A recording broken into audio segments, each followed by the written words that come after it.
Hong Kong 2005. On croit tout connaître du film de sabre et de triade, puis débarque Killzone, un polar brutal, désespéré, où les coups portent plus loin que les balles. Pas un blockbuster, pas un film de kung-fu académique, un polar devenu culte. Et derrière ce titre étrange SPL pour Chapeau Lang, 3 étoiles funestes dans l'astrologie chinoise, se cache une histoire de production qui a failli faire de ce film un simple polar de plus.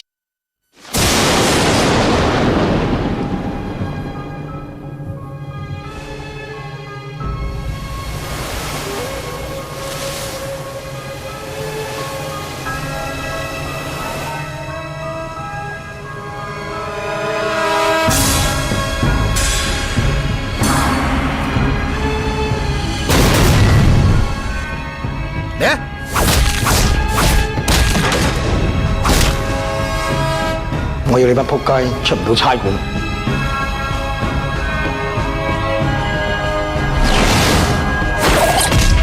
做差人最驚唔係死，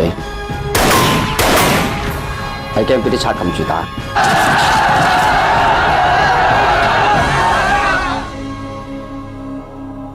嗰個人殺咗個伙計，你又掟佢落街，真係大晒啊！你係咪要拉晒我哋所有翻去坐監？當我雞眼走翻出嚟！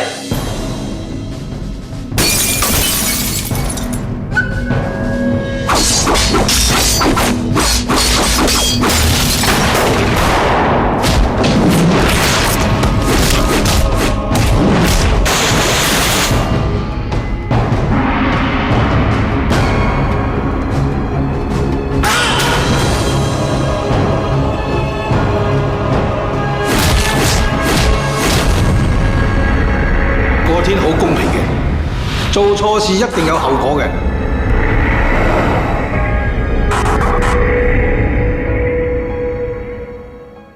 Réalisé par Wilson Yip, futur papa de la saga Ip Man, mais déjà un maître du polar citadin, avec un trio d'acteurs qui donne le vertige.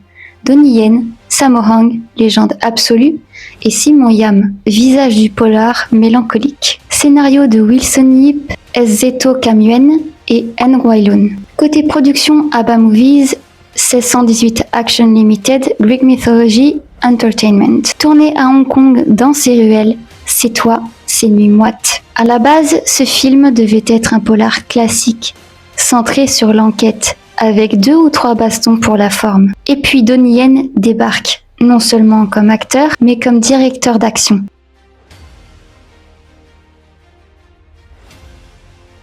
Ici commence la légende de Killzone. Donnie Yen refuse les combats décoratifs. Il va voir la production et dit « Soit on fait des scènes d'action qui servent l'histoire, soit je m'en vais. » Et il réclame plus d'argent, plus de temps pour construire des affrontements viscéraux, ancrés dans le réel, pas des numéros de cirque. Wilson Yip le suit. Résultat, le combat dans la ruelle, Donnie Yen contre Wu Jing. Couteau télescopique contre couteau de cuisine. Vitesse pure, jamais de montage haché. Chaque mouvement se lie. Et le final, le duel entre Donnie Yen et Sammo Hung, environ 5 minutes de rage brute, presque sans corde, avec une fin qui laisse sonner. Ce n'est pas du spectacle, c'est du conflit qui devient cher.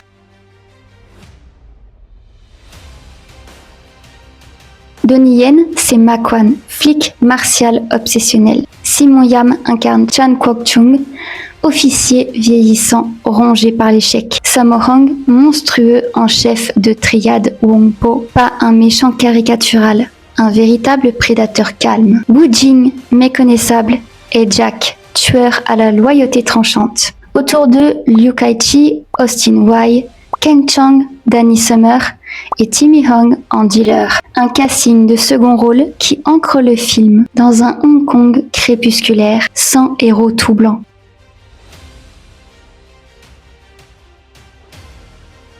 À sa sortie, Killzone impressionne la critique spécialisée. Certains lui donnent 8 sur 10 pour ses combats lisibles et son ton désespéré. Sur les agrégateurs, autour de 7 sur 10. Très solide. On loue la mise en scène nerveuse de Wilson Yip, la noirceur assumée et bien sûr les performances martiales. Les réserves Un rythme jugé lent dans le premier acte, un scénario de polar classique, une noirceur parfois trop appuyée.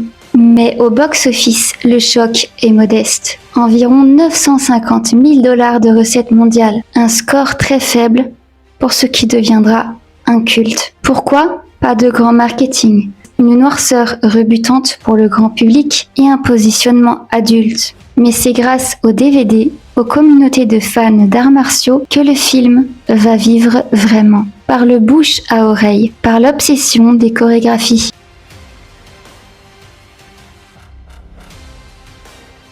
En 2026, Killzone a gagné son statut d'œuvre de transition. Il annonce le Donnie Yen, réalisateur des chorégraphies réalistes. Il montre Sammo Hung en méchant tragique. Loin des rôles comiques, il prouve que Wilson Yip sait faire exister la violence psychologique avant le combat. Ce n'est pas un film parfait, c'est un film nécessaire pour quiconque aime le polar hongkongais et les arts martiaux à l'écran. Pas de kung-fu volant, de la sueur, des lames et des flics qui perdent tout. Alors, vu ou pas vu Killzone ? Si vous l'avez aimé, dites-moi quel combat vous a marqué, la ruelle ou le final avec Sammo Hung. Si vous ne l'avez jamais vu, foncez. Et pour d'autres pépites du cinéma hongkongais oublié, abonnez-vous, likez et on se retrouve pour un prochain épisode.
Ah!